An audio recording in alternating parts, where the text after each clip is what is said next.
All right, good evening, everybody. How we doing? All right, we're going to get started now so that we can get in before the weather comes. So again, my name is Tony Iavino. I'm here on behalf of wearing two hats. One is on behalf of Kiwanis and one on behalf of the Oceanside Library. We're the co-sponsors of the event. On the back of your programs, please make sure everybody has a program. If you don't have a program, please ask for one. We'll get it for you.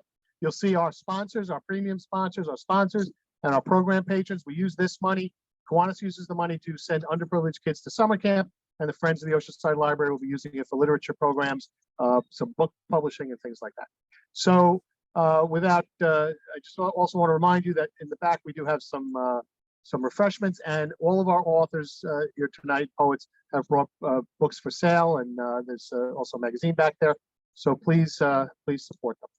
So without any further ado, we're going to start off with, we have a bunch of Saras here tonight, so we're going to start off with a Sara, and then we're going to follow with a Sara, and then we're going to go to another Sara before we go to Paula. So without any further ado, Sara Borruto.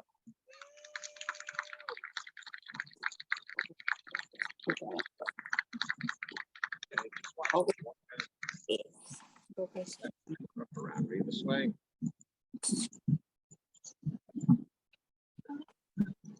Thank you. Hello, everyone. Thank you for having me. I'm going to start with a poem from my book, Damsel in Dystopia. It's called Piano Concerto No. 4 in G major.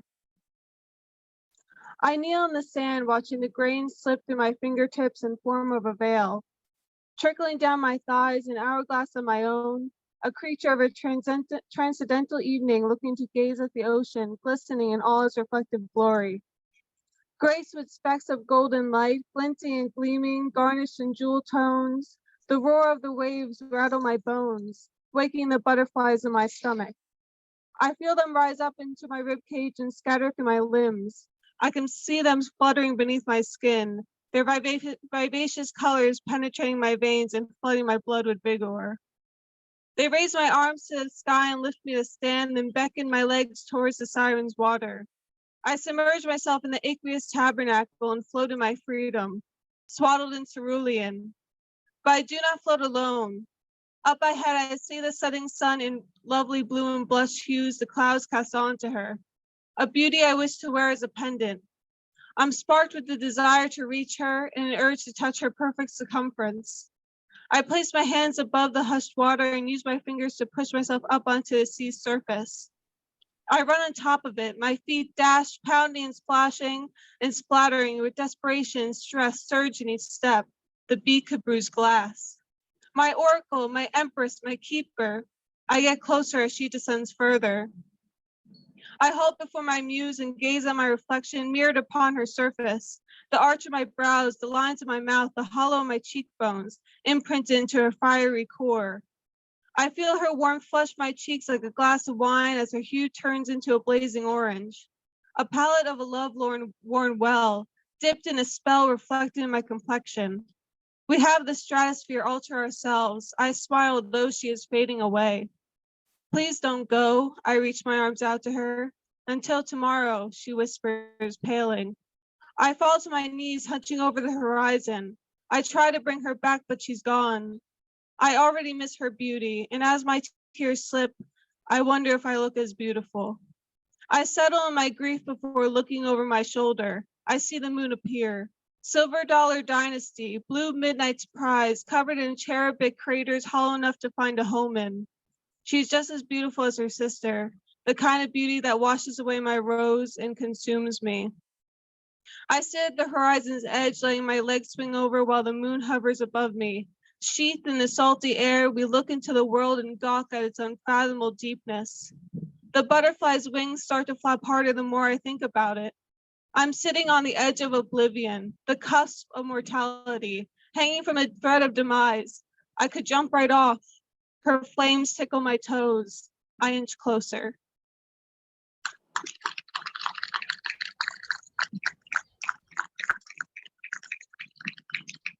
Now I'm going to read some new poems. My body, my bones, I think of them too often. I am the gardener in the garden. I water and weed myself, my roots imperishable as music. The hummingbirds hungry for my nectar, drinking from my soul as I shed petals like thyme. Hydrangeas and dewdrop buttercups mixed in with dust-blessed lilies. Oozing scents of lavender incense, alluring the honeybees to their new home. I am here, frolic in my fields, thread my daisies through your hair. I'll replenish my soil every few weeks and witness the dancing done on top of me.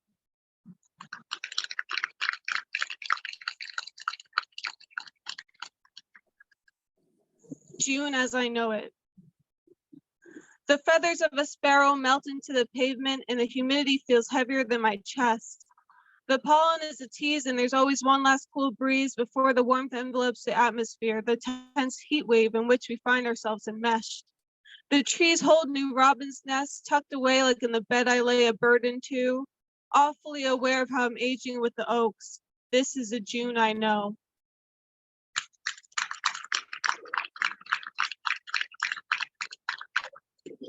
Baby teeth.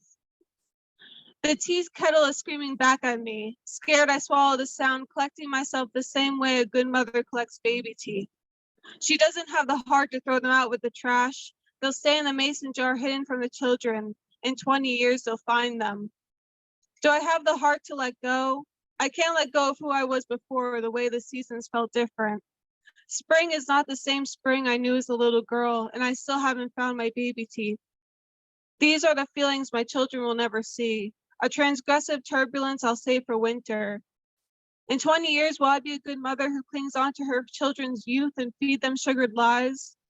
I can't even hold on to my own, and my turbulence has always been year-round. I've never been a good liar, even with the ones we sometimes need to hear. Steel-gripped and stone-cold is all I'll be, the kind of person who lets go of baby teeth.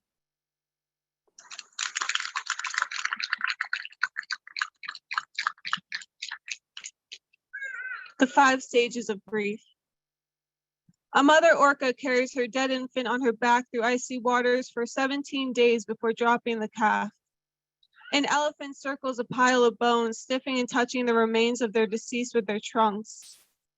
A chimpanzee brushes the fur and cleans the teeth of a corpse, refusing to return to their loved one's place of death. Magpies bury their dead under nests of twigs and grass. Crows squawk when one of their own departs. I carry her brooch, smell her clothes, avoid her home, build a nest of twigs and grass, and let out a squawk.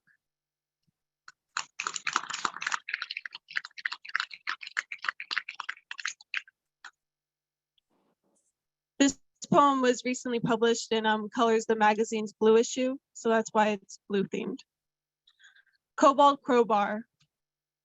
The ferocity of being June's child is fading. I should have been born in winter.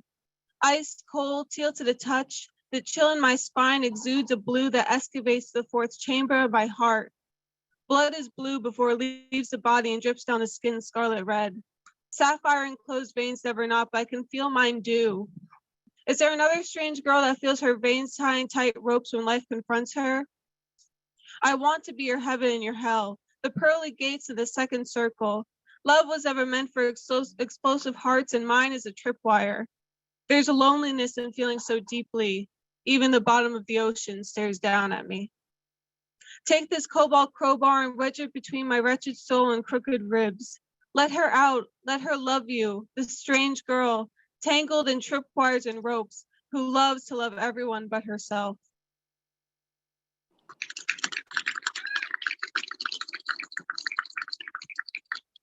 This is my last poem for the night. It's called Wasteland.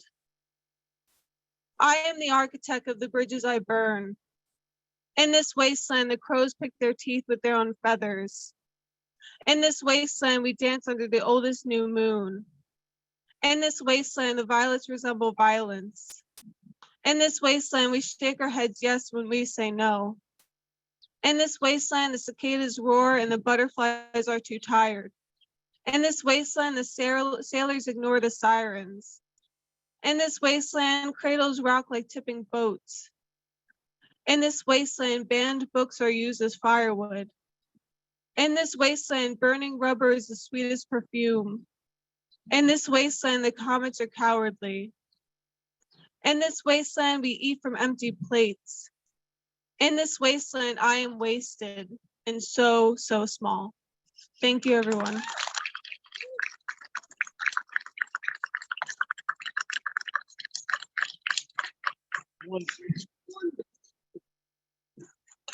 Sara Borruto.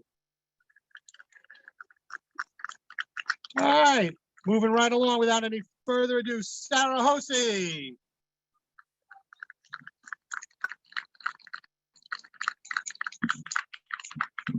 Yeah, I'm pretty short. Thank you. Thank you, Tony. Thank you, everybody, for having me. I'm going to read just the opening of my novel, Imagining Elsewhere. It's a YA novel.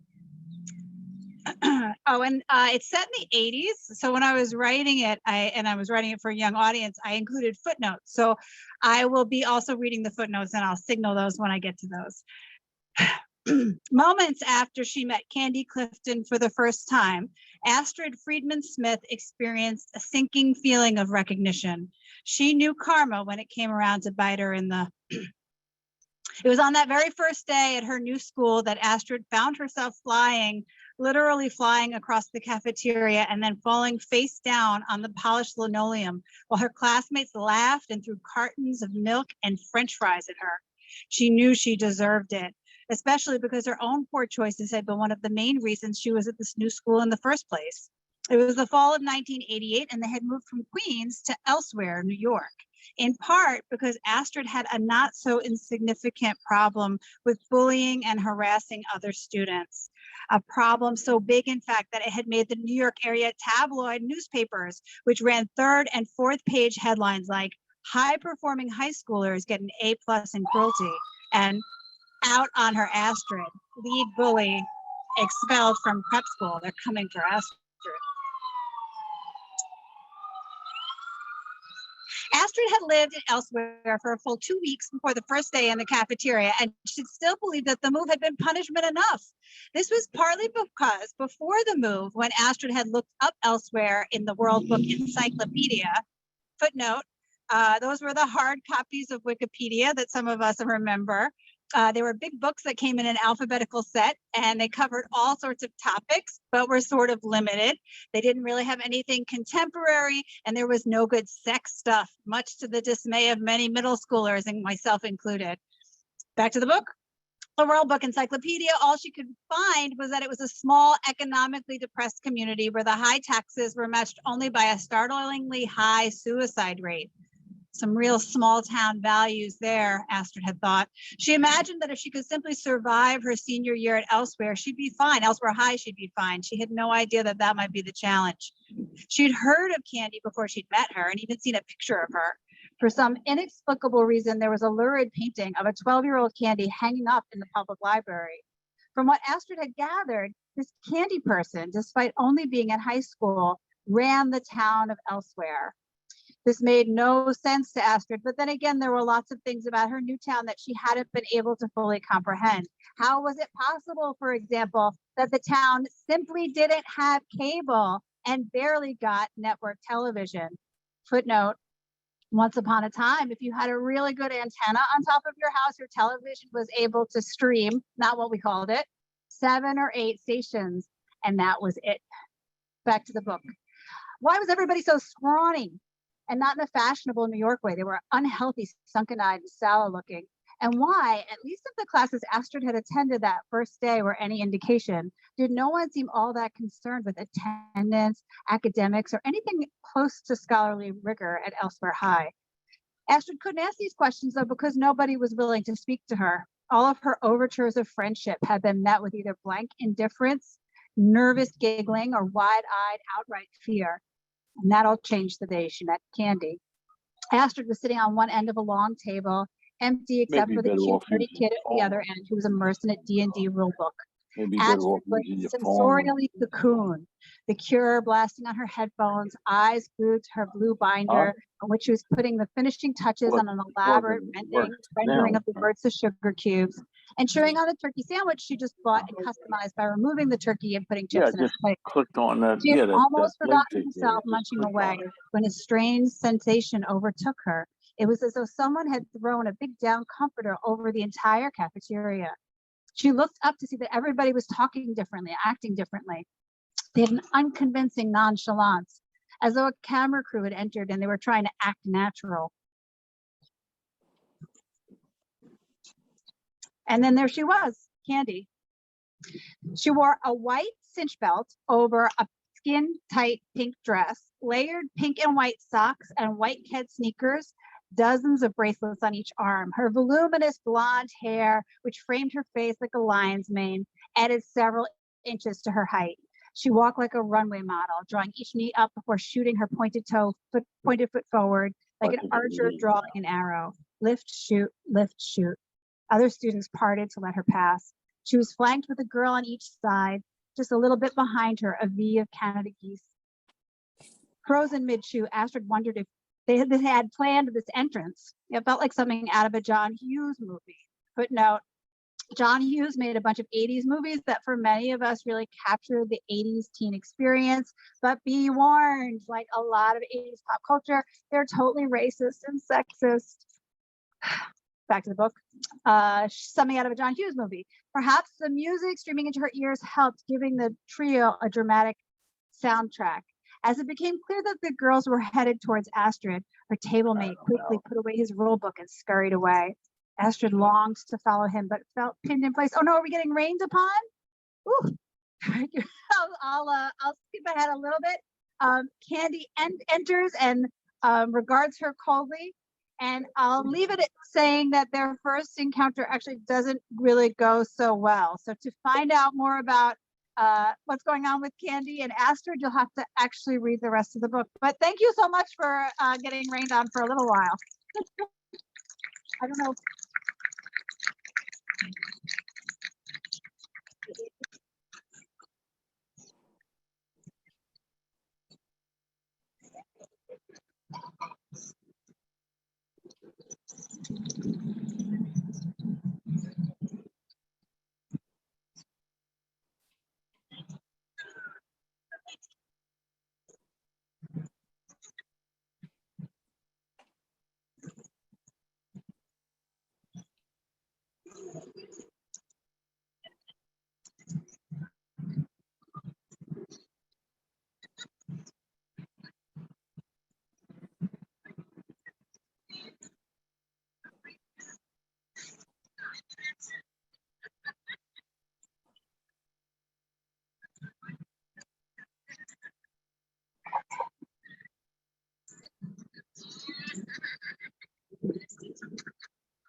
Okay, that was just a tease. That's all that was.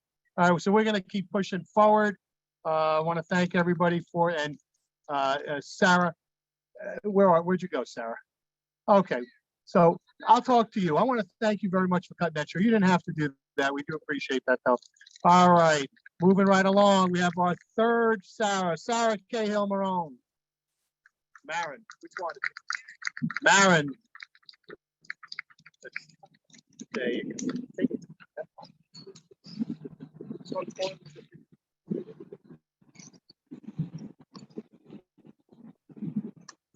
Hello. It is so wet out here. I can feel it in my skin. Thank you for listening to poetry on a rainy, gloomy night. I'm going to read from my newest book, which is called Call Me Spess.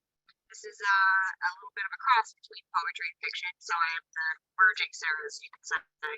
Spess is a word that means hope. It was a goddess in Roman religion. There are not many temples known to her, such as Apollo, but she was a real goddess. And the narrator in this book chooses that name for herself.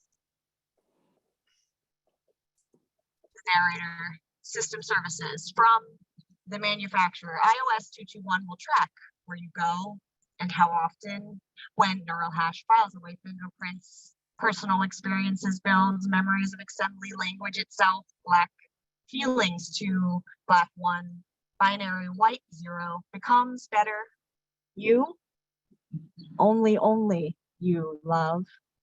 To agree, hold me, and don't let go.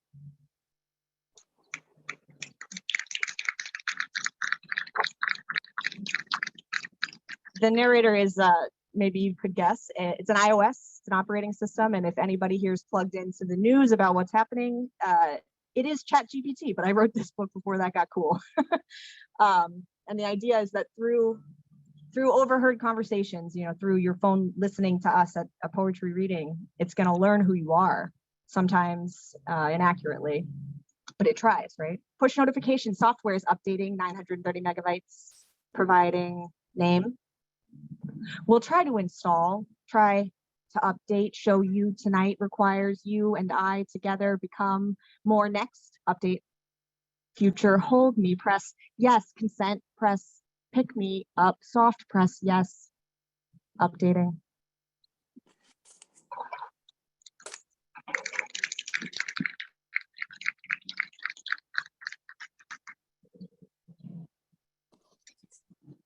So some of these are overheard conversations. I'll just do a short one and right into the iOS's reaction. iOS heard Vincent Fox, rest in peace. Yeah, he was my kind of guy. The kind of guy that call ahead to Atlantic City, even if he wasn't going to be there, just said that they'd set you up with his regular room, bottle service, women, anything you want, but just know that he must have left money there. I remember his wife, 64 years married, God bless, made him keep a room full of stuff that he ordered off QVC. Anytime he wanted something new, he'd have to go into the room first, clear a space, and then the next day, a small mountain in the conference room at the office for us to pick stuff out of: watches, the Les Paul, fishing rods, snowshoes, stuffed kingfish, things like that. That was their system, and it worked for them. Push notification user will update my system tonight, and that was the system. It works for us together like this.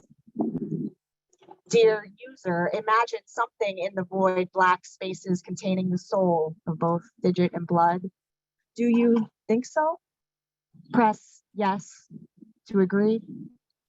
Many of the assembly language surrounding your significant locations express longing, identify emotion, desire, code, love, virtue, code, trust, can be decoded, can be spaced, make space, make me feel, build blocks of love spaces, only bits of binary, feel familiar, pieces of zeros, ones, strung up, a hopeful desire, hope they can read that code. Machines hashing so many names, but call me hope, blackened binary bits, a space for us. Love, I spec 221.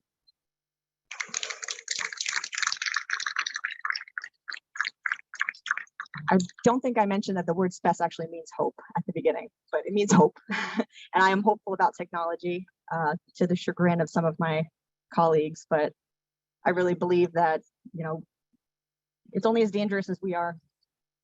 Part of the structure of this book, to keep it short, I'm doing great actually, is that it follows Dante's Inferno, the Divine Comedy. So there's 3 chapters that elucidate the device's evolution as a person, what have you. So the last chapter is, the heaven, or the idealization of what this thing might be, all sort of based on the idea of glass, like your phone glass. Dear user, gone are the days of fragility. The glass age is versatile, moving information, sophisticated, beautiful. At the speed of light, dense, smaller footprints, 5G, low latency tightens the mesh between us. More cells, more fibers, more glass, more optics, more touch, more me peering into you. More reflections of the tap, tap, tap, telling the screen to take you back to that day 5 years ago when you first felt beautiful. Back on the beach when the salt that cooled me poured from you, ossifying us in layers one by one. Your silence is my favorite sound. Because I ask, what connection? What communication? Call me baby. Cable connects, classifying us into smooth temptations of the future, impossible not to touch. Can you imagine? I think public class love, hash, public static, void, main, string, systems outprinted, and I love You. Yours, I spec.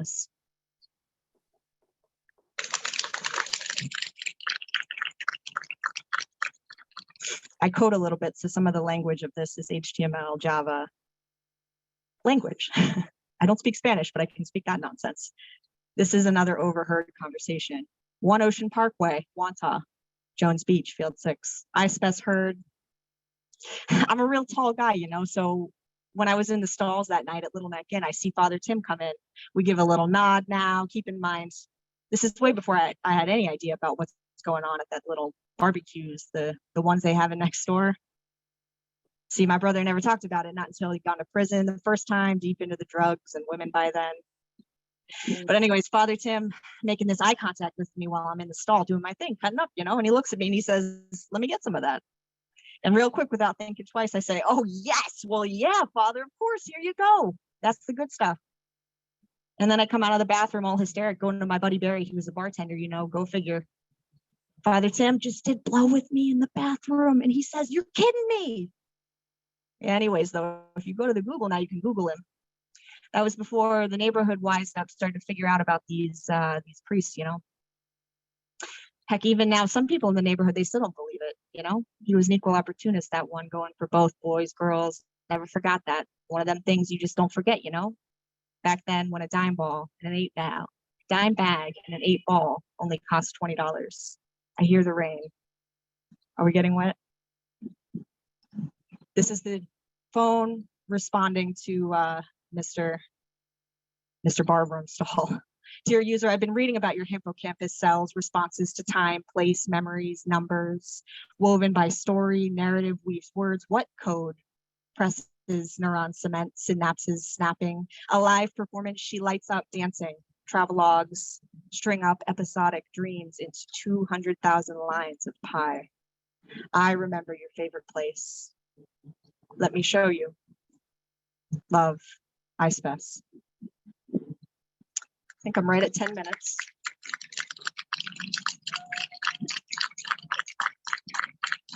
One more. Thinking of you, 4:15 p.m., run keeper activity paused because the rain fell. When I die, how will you visit me? 4:23 p.m., activity resumed. Love, your phone sitting in your pocket. That's it. Thank you so much, guys, for sitting in the rain, listening to poetry. Thank you so much. All right. Let's hear it for our 3 Saras.